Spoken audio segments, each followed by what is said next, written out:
Binge watching a show seems a lot easier than actually doing anything else. You can have any series on and simply enjoy your time.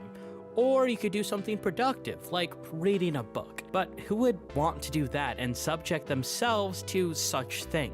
If it doesn't have pictures of half-naked characters, I don't want that. If I don't see action every 2.5 seconds, leave me out of it.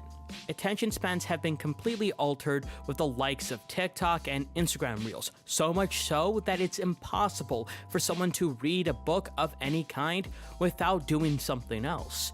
It's hard for me without a doubt, but I slowly learned how to read a book without checking my phone to see the next trailer of a movie that could be really bad. If you're not immediately hooked on the idea that books should be something you should invest in, well, let me introduce you to an anime that somehow uses reading and books as a way to fight enemies from all over the world. A series filled with a range of characters that are insane to insane with a dab of cocaine. And that series, that wonderful anime, is actually Bungo Stray Dogs. Our story begins with a child who has no family, nothing, starving near a river, which seems to be part of industrial Japan. This kid is Atsushi Nakajima, who is a homeless orphan after being kicked out of his orphanage. The first time we see this kid, he wonders how he will feed himself. As he asks this question to himself, a man fell into the river, and the first thing this kid does is save the man.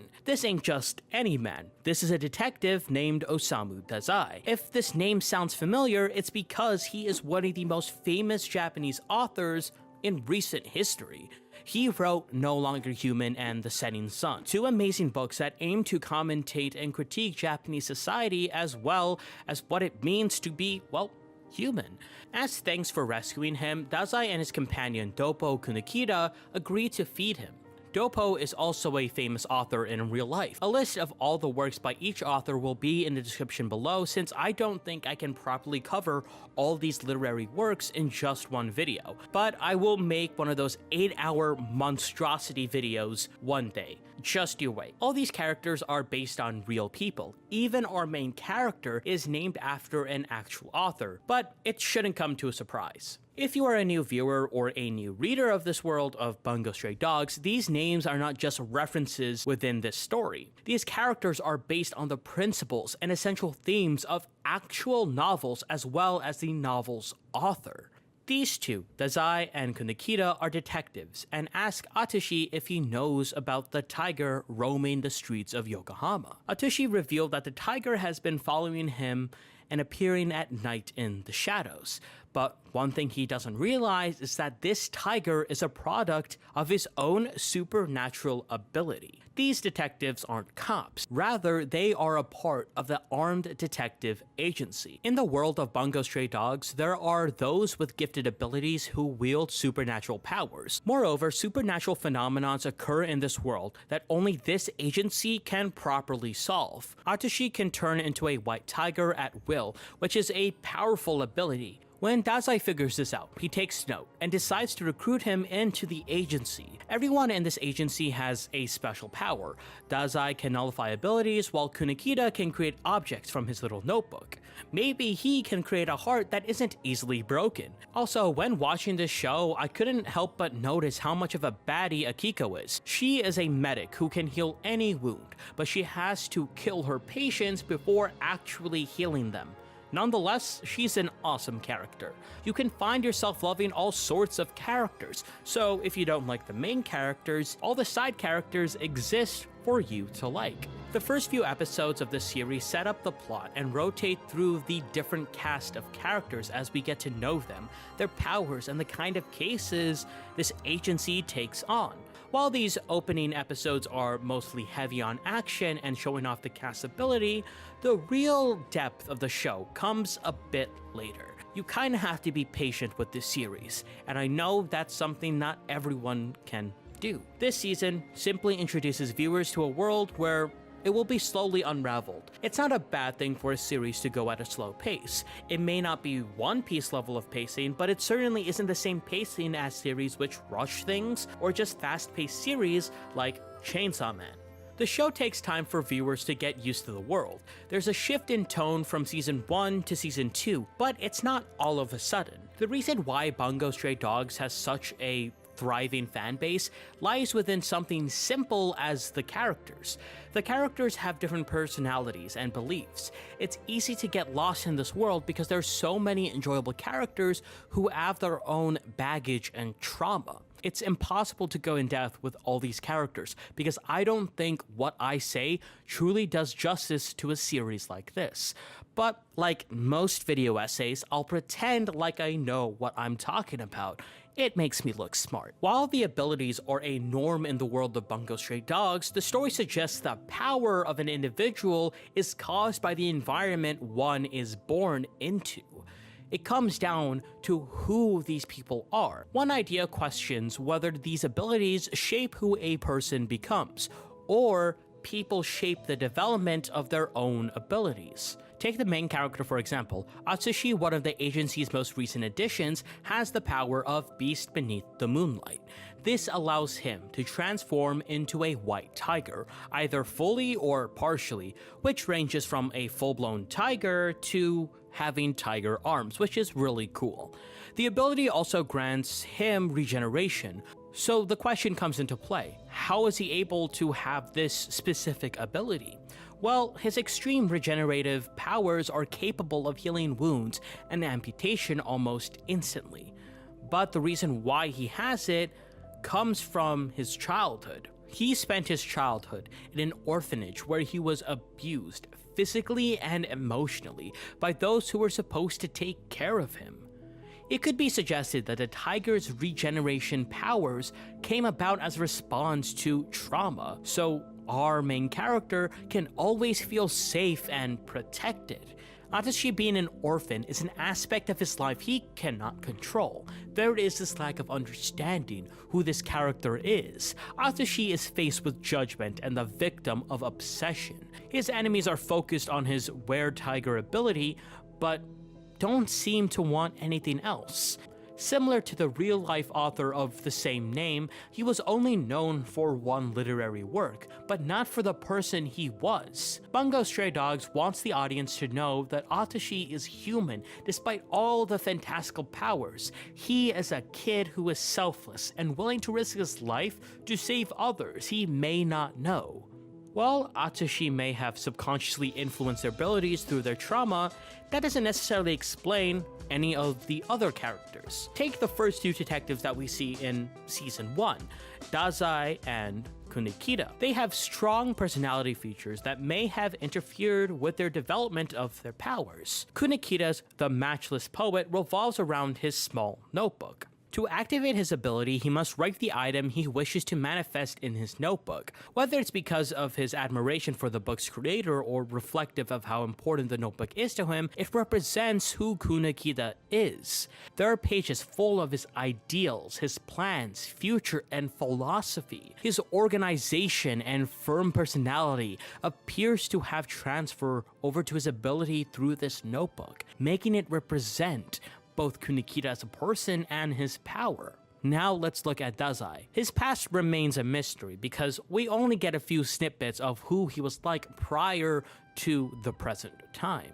But from what we've been revealed, no longer human may actually be a defense mechanism. He was a member of the Port Mafia in his youth, and it's clear that he has never trusted anyone for a long time. He grew up always having to watch his own back, working alongside adult criminals in a dangerous organization that could have easily betrayed him at any second. His no longer human ability is always active. This could be the ability protecting him. It's as if this power has taken to sheltering Dazai since he's never felt really safe and is always alert. We really don't know what this world is capable of doing and how badly it affects the people living in it. I can't deny the fact that there's a lot of analysis, but let's take a moment to look how clean this anime is.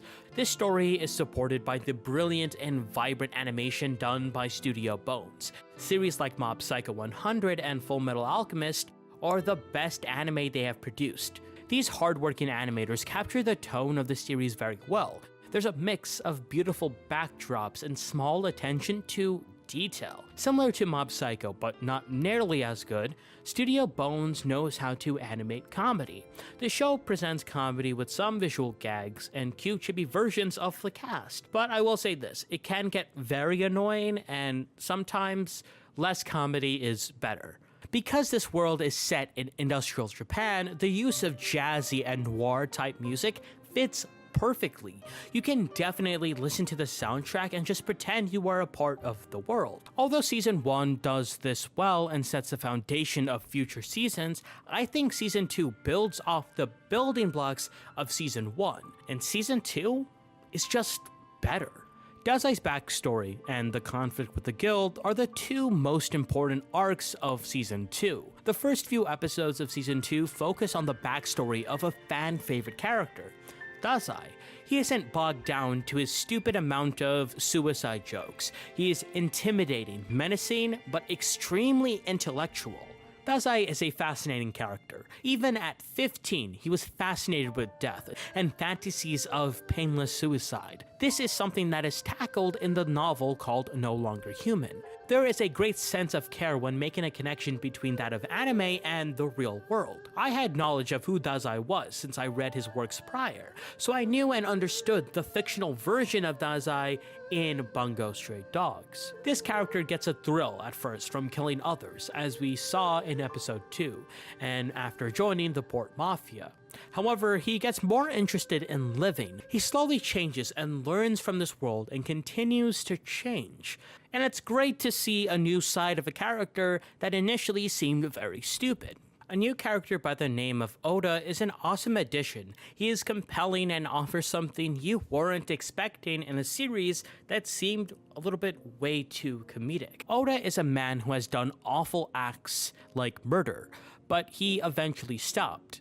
However, it wasn't as simple as he wanted it to be. Oda always wanted to be a writer. He wanted to write something impactful in order to fulfill his desires of wanting more.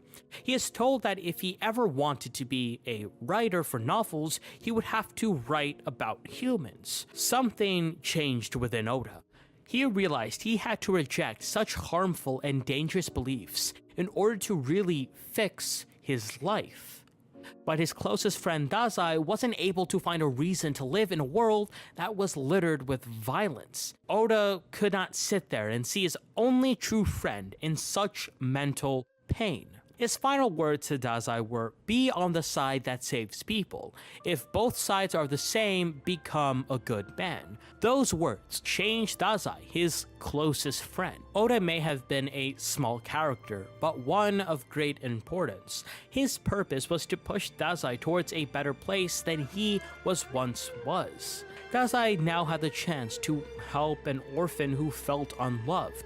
This is why he cares for this lovable white tiger, because an old friend would have done the same thing. Oda's philosophies and beliefs live through Dazai, which helps Atsushi become a better person and not inflict pain that was inflicted on him. That's why this part is my favorite part of the show. We are given an explanation to why the world is like the way it is, and gives us another character to love. The second arc of season 2 carries on where the story was left off in the first season, and things get way more obscure and sinister, and the stakes are pretty high. There's a war between three organizations, the Armed Detective Agency, the Guild, and the Port Mafia, where each is trying to annihilate the other two. All these characters are from different parts of the world, and it's so interesting to see American authors and Japanese authors fight it out. This is something you really don't see in anime. Random historical figures beating the shit out of each other. I mean, yes, we have this, but it was dog shit.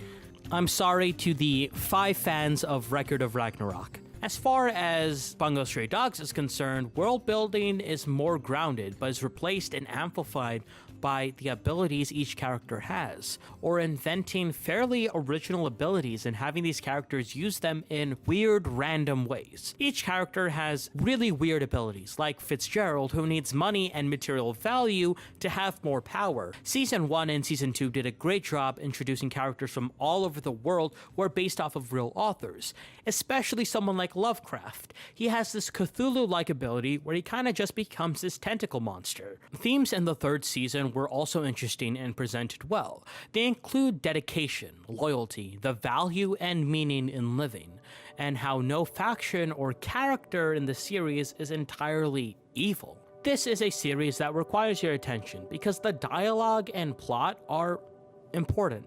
I know that is a basic thing to say, but I'm being very serious. The reason why I love it is because of the small details and interactions that occur within this world. This may be an intense series, but I feel like new viewers who start this show will come out being more appreciative of literature.